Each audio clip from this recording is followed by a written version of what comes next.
नमस्कार story of India को आपण मान को स्वागत करछि मु भगवान। आज आम दुईट विषय रे आलोचना करबा। बांग्लादेश रे हिंसार निया दिन को दिन कहीं बढ़िबार लगी एवं ये जो बांग्लादेश रो हिंसा भारत उपरे कौन प्रभाव पकईब।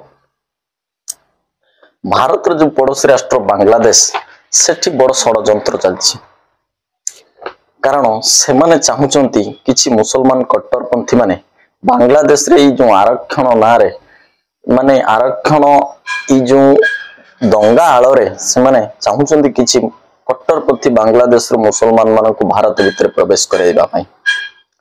ଏବଂ ବାଂଲାଦେଶରେ ବର୍ତ୍ତମାନ କର୍ଫ୍ୟୁ ଲାଗିଛି, ବର୍ତ୍ତମାନ ବଜାର ଘାଟ ସବୁ ବନ୍ଦ ଏବଂ କର୍ଫ୍ୟୁ କାଳୀନ ପରିସ୍ଥିତି, ରାସ୍ତାରେ ସେନା ପ୍ରହରା ଦେଉଛି ଏବଂ ଏହି ଜରୁରୀକାଳୀନ ପରିସ୍ଥିତି बंगाल मुख्यमंत्री ममता बनर्जी यही बांग्लादेश जरूरीकालीन परिस्थिति मध्य से एक गुरुत्वपूर्ण बयान जारी कर से कहिबार कथा जदि बांग्लादेश रे कि प्रताड़ित होउचंती से भारत को आसंतु मु शरण देवी से माने आरक्षण आड़े सेठी जो हिंसार निया धीरे धीरे धीरे धीरे कट्टरपंथी माने बढ़िबा को लागि सेठी आउरी बंगाल मुख्यमंत्री से तांको उस्काउछंती काहेकि ना बांग्लादेशी भोटर माने बंगाल ले बहुत परिमाण रे बसिछंती सेमान को खुशी करिया पई से एभली बयानबाजी करि चलछंती।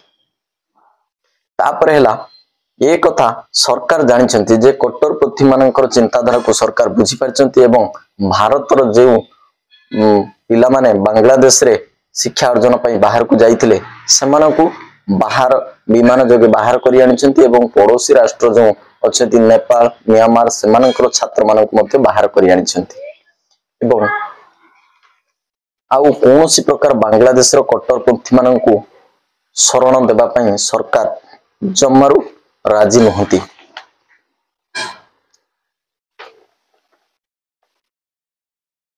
आउ ममता बनर्जी से जो भली भाव में बयानबाजी करुछंती से केवल राजनीतिक उद्देश्य रखी एवं ममता बनर्जी कहउछंती जे कि अमेरिका जुक्तराष्ट्र रो गोटे आईन विषय रे से चुक्ति बाडुछंती, किंतु से जो जुक्तिनामा के आईन रे भारत केबे कोनोसी प्रकार तार स्वाक्षर करिनी कि सेथिरे कोनोसी प्रकार इंटरफेयर करनी। तेणु करी बांग्लादेश कट्टरपंथी मानक भारत रे प्रवेश करे न देबा सरकारंकर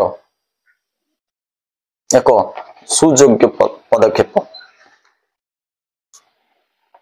स्टोरी ऑफ इंडिया रे ई वीडियोटी आपन केमिति लागिला लाइक शेयर सब्सक्राइब माध्यम रे निश्चय जणाइबे। रहउची नमस्कार।